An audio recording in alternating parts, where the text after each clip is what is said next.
that Sukkot this year would coincide with October 7th is something we've known for some time, right? We can read a calendar, all of us can look at a calendar and see that that juxtaposition was coming. There are more than a few of us who had hoped that the war would be over by this point and that we would be able to celebrate in true joy. But we're not there yet. We are still living in this moment of both this and that. And that questioning, that lack of stability, on some level, is the heart of Sukkot itself. Sukkot is about impermanence, right? As much as we sit in this auspicious space that is inspiring to the nth degree, we sit, or at least I'm standing, in a temporary dwelling within that space. A temporary space that's filled with plants and flowers that won't last forever. In fact, if we're really lucky, they'll last a few weeks at the most. And so we have this question of permanence and impermanence before us. And I think the war that began on October 7th, in many ways, as American Jews, has forced that question upon us in ways none of us could have anticipated. I think up to October 7th, in a real way, although things began to change 8-10 years ago, but October 7th galvanized for us as American Jews the reality that we may not be as settled and permanent in America as we wish we were. That's a hard pill to swallow. If it had just been, since the war, that there were critiques of Israeli policy, and that the protests against the war would have taken place outside Israeli government installations, embassies, that sort of thing, it would have been one thing. But that's not what has unfolded in America or the world over the last 2 years. Instead, the critique and the criticism have been directed at you and me as Jews. Make no mistake, the rest of the world equates us as Jews in Israel in a way that even our own theology doesn't connect. Those who were attacked and killed walking into synagogue in Manchester last week on Yom Kippur were killed because they were Jews. The person who is the accused claimed that they were trying to free Palestine. Those two ideas are incongruous. And yet it's not the first time. Look, we in Pittsburgh know this pain all too well. Our friends at Tree of Life are just down the hall right now. They were attacked because they were Jews. And while those attacks began in America in the mid-teens, what occurred after October 7th, or more correctly, maybe after October 14th, because there was at least a week or so of empathy, maybe a week.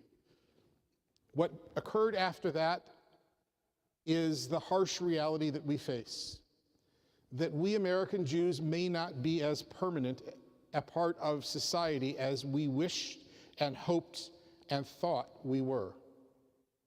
Now, it's hard for me to say that in a place like Pittsburgh, because in a very real sense, Jews are part of the fabric of this community. And for goodness sakes, there are Jewish baseball players on the Pirates. They're not very good, but there are Jewish baseball players. There are Jewish members in government. There are Jewish leaders. The leader of UPMC is Jewish. There are leaders across society, in law firms, in medicine, in accounting, in any profession. There are Jews who have assumed major roles. Here in Pittsburgh, we have been welcomed. We are part of the fabric of this community. And yet, Jewish kids walking down the street at Pitt going to a Shabbat dinner were attacked. Not because of any other reason save that they were Jewish. The rhetoric that resulted after the war, in many ways, is a much more troubling fact than the war itself. History teaches us that wars end eventually, God willing. The wars that we have faced as in the land of Israel sort of seem to go on forever. But generally speaking, wars come to an end. Sooner or later, some sort of peace deal is brokered. What history also teaches us, and we got so comfortable that we forgot, is that Jewish hatred always endures. We forgot that as Americans. We thought we'd moved past it. We thought we'd gotten to a place where in America, we Jews had finally made it. That we were part of the scene. And I don't mean to suggest that that's still not possible. It is entirely possible. And when we decide that we've reached that level is a really interesting question. Does it mean that we have a Jew in this spot or that spot? I'm not sure how we judge that. But the comfort level that we had as Jews in America changed dramatically after the war began. And when we have elected officials using language and rhetoric that only inflames the hate, we have a responsibility to speak out. And I will tell you from my vantage point, that inflaming rhetoric has occurred on the far left and on the far right, both sides. And if we don't recognize that, we're fooling ourselves. To say that one side has it right and the other side has it wrong is factually not true. Now, it doesn't mean that the majority of one or the majority of the other might not be, and it doesn't mean that we can't find a home in one or the other. I actually believe that Jews can find a home either on the left or the right. I think that's possible. It's the extremes that are the problem. And so if you think about it as a clock, between 10 and 2, Jews are reasonably safe. From 2 to 3 or 10 back to 9, it starts to get a little iffy. We're now someplace below 3 and 9. You're holding the steering wheel, we're down like this. That's where problems happen. If you try driving down the street holding the steering wheel like this, what's going to happen? We're not going to have the safety we need. And so we celebrate Sukkot, Zman Simchatenu, the season of our joy, in the midst of all of this chaos. In the midst of all of this, we're commanded to be joyful. I'm reminded of the synagogue in Buenos Aires. Anybody been to Argentina? There's a wonderful synagogue that was established by a group of survivors from the Shoah in Buenos Aires with a very interesting name. I've been paying a lot of attention to synagogue names of late. Surprise, surprise. And I hope everybody got the email and is in the process of or has responded.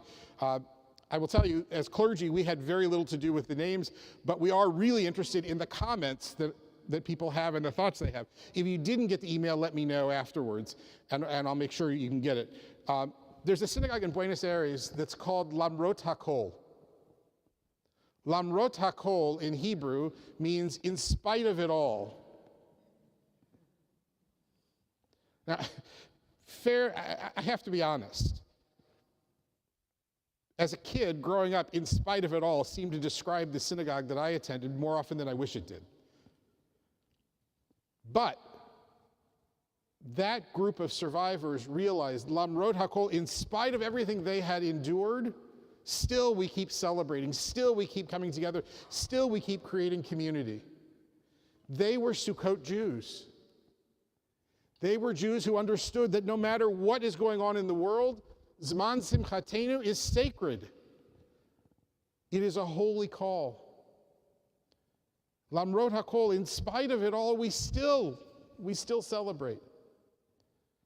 And so this Chag, 2 years into a war that feels endless, to hatred that seems to mount, to frustration, to a level of discomfort, in all of that, let us still, those of us gathered here today, look out on the world and say as they did, Lamrot HaKol, in spite of it all, this will be a Sukkot of Simcha, a festival of joy, a time to gather together, to celebrate with each other, to smile with each other, to inspire each other, so that we can work through the challenges, so that we can respond to the hate with dignity, with a sense of purpose, with a sense of the correctness of not just our position, but the position of so many of our allies. Sukkot is exactly the holiday we need right now. We need this time of joy. We need to find gratitude in the midst of all of this.